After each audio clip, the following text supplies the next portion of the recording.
نحمده ونصلي على رسوله الكريم اما بعد اعوذ بالله من الشيطان الرجيم بسم الله الرحمن الرحيم وجعلنا منهم ائمة يهدون بامرنا لما صبروا وكانوا بآياتنا يوقنون صدق الله العظيم۔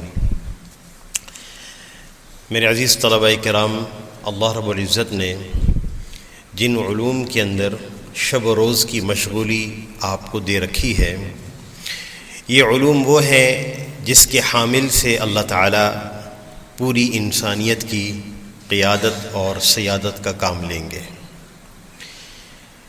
لیکن یہ کب ہوگا؟ جب اس کے آلات اور اس کے ذرائع کو، اس کے اسباب پر خوب محنت کی جائے۔ علوم فقہ، علوم تفسیر، علوم حدیث، یہ ساری چیزیں ایسی ہیں جن کے حاملین سے اللہ انسانیت کی قیادت اور سیادت کا کام لیں گے۔ تو اس لیے ہمارے اس ادارے نے، ہمارے اساتذہ کرام نے ان آلات اور اسباب پر محنت کرنے کا سوچا کہ آپ کے اندر یہ صفات پیدا ہوتی چلی جائیں۔ دیکھیں، اس کے دو رخ ہیں۔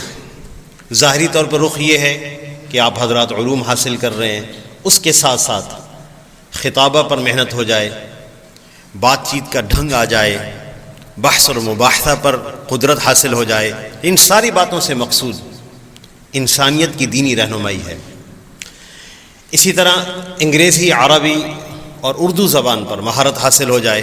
مولانا حسین احمد مدنی رحمۃ اللہ علیہ، حضرت شیخ الاسلام حضرت مدنی رحمۃ اللہ علیہ نے بنگلہ دیش سلہٹ کے اندر بیٹھ کے ایک نصاب مرتب کیا تھا، جو چھپ بھی چکا ہے۔ اس کے اندر واضح طور پہ فرمایا کہ ہمارے ہر ایک طالب علم کو 5 زبانوں پہ مہارت ہونی چاہیے۔ حضرت مدنی رحمۃ اللہ علیہ کی بات، جس میں اردو، عربی اور اس میں انگریزی زبان اور پھر اس مقامی زبان بنگلہ اور ایک اور زبان کا ذکر فرمایا۔ اس لیے مختلف زبانوں میں تحریر، خطابہ، تقریر، اپنے مافی ضمیر کو ظاہر کرنا، ان چیزوں کی تربیت مسلسل چل رہی ہے۔ یہ اللہ تعالیٰ کی طرف سے ایک نعمت ہے۔ اس کے علاوہ ترتیل اور حدر کے ساتھ قرآن پاک کی تلاوت، اور یہ ساری خوبیاں ہمارے ایک ایک طالب علم کے اندر جمع ہوتی چلی جائیں، تاکہ معاشرے میں جب وہ ہمارا طالب علم پہنچے تو وہ تمام معاشرتی ضرورتوں کو پورا کرنے والا ہو۔ دوسری بات جس کا تعلق اب آپ کی ذات سے ہے اور اندر کی صفات سے ہے، اگر وہ خوبیاں ساتھ پیدا نہ ہوں تو پھر یہ علوم خطابہ ہو یا لسانیات پر مہارت ہو، یا چاہے علوم انسان تفاسیر کا، فقہ کا، اصول فقہ کا حامل ہو، لیکن یہ علوم کام نہیں آئیں گے۔ وہ 2 خوبیاں اندر کی ہیں، اور اس کے پیدا کرنے کے لیے کسی قسم کی مشقت نہیں۔ اللہ تعالیٰ نے سب کو راستے دے رکھے ہیں، نہ اس کے لیے مال چاہیے، نہ اس کے لیے ظاہری اسباب چاہیے، نہ اس کے لیے کوئی حکومت چاہیے، نہ اس کے لیے کوئی قوت چاہیے۔ 2 خوبیاں میں بھی اپنے اندر پیدا کروں، آپ بھی پیدا کریں، پھر دیکھیں کہ کس طرح یہ سفر طے ہوتا ہے۔ اللہ تعالیٰ آپ حضرات سے ساری انسانیت کی انشاءاللہ قیادت اور سیادت کا کام لیں گے۔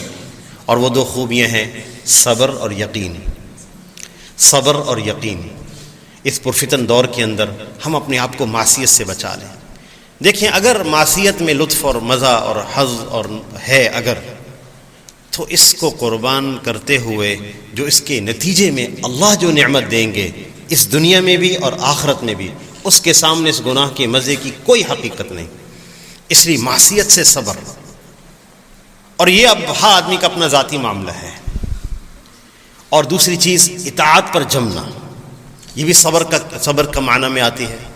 اطاعت پر جمنا، ہماری نمازوں کا اہتمام، یہ نہ ہو کہ چھٹیاں ہو جائیں اور نمازیں بھی چلی جائیں۔ والدین شکایت کرتے ہیں کہ بچہ گھر آتا ہے نماز ہی نہیں پڑھ رہا، فجر کی نماز کے لیے نہیں اٹھ رہے، ظہر کی نماز کہیں چلی گئی، نمازوں تک کے قصے ہو جاتے ہیں۔ نہیں جناب، یہ اب آپ ماشاءاللہ سمجھدار ہو چکے ہیں، فرائض کو تو چھوڑنے کی کوئی گنجائش نہیں۔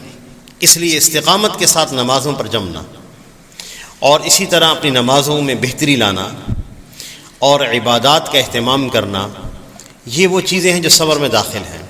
اور پھر جو ناگوار حالات ظاہری طور پر آتے ہیں، اس میں کبھی بھی اللہ کی ذات سے شکوہ نہ کرنا۔ ایک چھوٹی سی آیت میں اپنے طلباء کے سامنے رکھوں گا۔ ہمارے بڑے کہتے ہیں کہ ہمارے نوجوان اس آیت کو ضرور دہرائیں، ایک دوسرے کو سنائیں۔ ناگوار حالات، ناموافق حالات یہ سفر کے ساتھ ہی ہیں، زندگی کے ساتھ ہیں، اور وہ یہ ہیں، وہ آیت یہ ہے عسیٰ ان تکرہوا شیئا وہو خیر لکم، تمہیں بہت ساری باتیں ناگوار ہوتی ہیں، یہ نہ ہوتا، یہ نہ ہوتا، لیکن انجام کے اعتبار سے اس میں تمہارے لیے خیر ہوتی ہے۔ وعسیٰ ان تحبوا شیئا، تمہیں بہت ساری باتیں پسند ہوتی ہیں، یوں ہو جاتا، یوں ہو جاتا، وہو شر لکم، لیکن انجام کے اعتبار سے اس میں شر ہوتا ہے۔ واللہ یعلم وانتم لا تعلمون، اللہ جانتے ہیں تم نہیں جانتے۔ اس لیے کبھی بھی سفر میں اللہ تعالیٰ کی ذات سے بدگمان نہیں ہوں گے، اللہ کی ذات سے امید رکھیں گے، اسی کا نام صبر ہے۔ اور صاحب یقین اللہ ہمیں بنائے۔ جتنے وعدے اللہ کے ہیں، اللہ کے رسول صلی اللہ علیہ وسلم کے ہیں، وہ سارے وعدے سچے ہیں، اس میں کوئی شک نہیں، اور اللہ کی مدد سچی ہے، اس میں کوئی شک نہیں۔ دعا پر اللہ مدد فرماتے ہیں، وَيَسْتَجِيبُ الَّذِينَ آمَنُوا وَعَمِلُوا الصَّالِحَاتِ، نمازوں کے ذریعے اللہ مدد فرماتے ہیں، صلہ رحمی پر مدد اترتی ہے، عمر کی برکت اور رزق کی برکت کی صورت میں جتنے بھی اعمال ہیں، رزق حلال کمانا، اس کی بھی دنیا میں اثرات ہیں اور آخرت میں نتائج ہیں، جتنے بھی اعمال ہیں سب کے ساتھ اللہ کی مدد کے وعدے ہیں۔ اور پھر آخرت میں جنت ہے، جس کو ہم نے آنکھوں سے نہیں دیکھا، کانوں سے نہیں سنا، آنکھوں سے نہیں دیکھی اس نعمتوں کو اور اس کے لذتوں کو سنا نہیں ہم نے اور دیکھا نہیں ہم نے اپنی آنکھوں سے، تو اس کے باوجود اس کا وجود یقینی ہے، اور نبی صلی اللہ علیہ وسلم کے جو ارشادات ہیں سب یقینی ہیں۔ دیکھیں میں ایک بات چھوٹی سی عرض کر کے بعد مکمل کر دوں۔ حضرت تھانوی رحمۃ اللہ علیہ نے ہم علماء کے لیے، طلباء کے لیے ایک بات فرمائی ہے۔ دیکھو، ایک ہوتی ہے خشیت اعتقادی اور ایک ہوتی ہے عملی۔ ہم کہتے ہیں ہم اللہ سے ڈرتے ہیں، ہم بھی تو اللہ سے ڈرتے ہیں، لیکن یہ ڈر بسا اوقات اعتقاد میں ہوتا ہے۔ عقیدہ یہ ہے کہ اللہ سے ڈرنا چاہیے، اس کو کہتے ہیں خشیت اعتقادی۔ ایک خشیت عملی ہوتی ہے، انسان کے اوپر اس کی ظاہر میں اللہ کا خوف نظر آتا ہے، صرف اعتقاد تک نہیں ہوتا۔ اعتقاد سے انسان دھوکہ کھا جاتا ہے، اعتقاد ہے بہت بڑی خوبی کا عقیدہ انسان کا صحیح ہو، لیکن اب عمل میں بھی خشیت نظر آنی چاہیے۔ ہم صاحب یقین ہیں الحمدللہ، اعتقاد ہے ہمارا کہ اللہ کی ذات عالی پر یقین رکھنا چاہیے، لیکن یہ کیفیت آگے تک جائے، وہ یقین ہر شعبے میں ظاہر ہو کہ اللہ ہی کرتے ہیں اور اللہ کے علاوہ مخلوق کچھ نہیں کر سکتی۔ اس یقین کی گہرائی تک پہنچنا، تو یہ اگر سفر میں یہ 7 چیزیں جڑ جائیں گی تو ظاہری طور پر کام تو الحمدللہ ہو ہی رہا ہے، پھر اللہ تعالیٰ آپ سے پوری انسانیت کی قیادت اور سیادت کا کام لے لیں گے۔ سب اس کی نیت کرتے ہیں انشاءاللہ۔ اللہ ہم سب کو عمل کی توفیق عطا فرمائے۔ میں شکریہ ادا کرتا ہوں تمام مہمانان گرامی کا بھی جو تشریف لائے وقت نکال کر، اور اپنے عزیز طلباء کا بھی کہ جنہوں نے اہتمام کیا اور اس مجلس میں بھرپور انہوں نے شرکت فرمائی۔ وآخر دعوانا ان الحمد للہ رب العالمین۔ الحمد للہ رب العالمین والعاقبۃ للمتقین والصلاۃ والسلام علی سید المرسلین۔ اللهم إنا نسألك بأن لك الحمد لا إله إلا أنت يا حنان يا منان يا بديع السماوات والأرض يا ذا الجلال والإكرام. اللهم طهر قلوبنا من النفاق وعملنا من الرياء وألسنتنا من الكذب وأعيننا من الخيانة فإنك تعلم خائنة الأعين وما تخفي الصدور.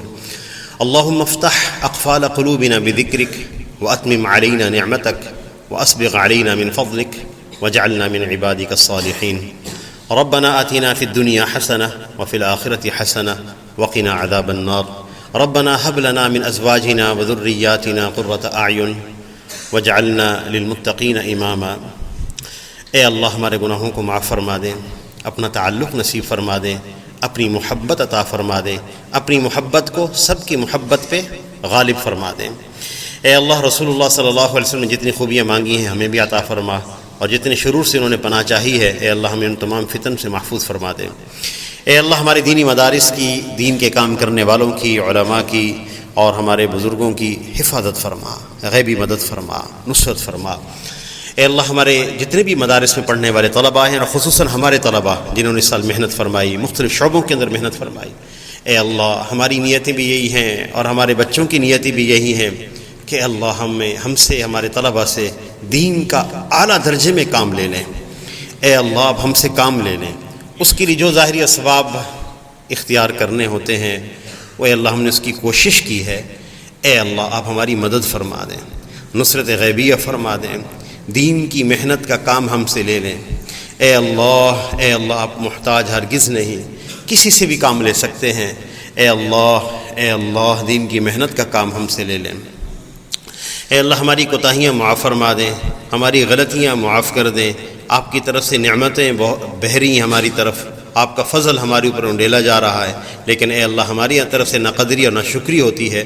اے وہ رب جو نعمتیں دیتا ہے اور پھر ناشکری کے باوجود معاف کر دیتا ہے اور نعمتوں کے دروازے بند نہیں کرتے، اے وہ اللہ ہماری غلطیاں معاف فرما دیں، ہماری کوتاہیاں معاف فرما دیں۔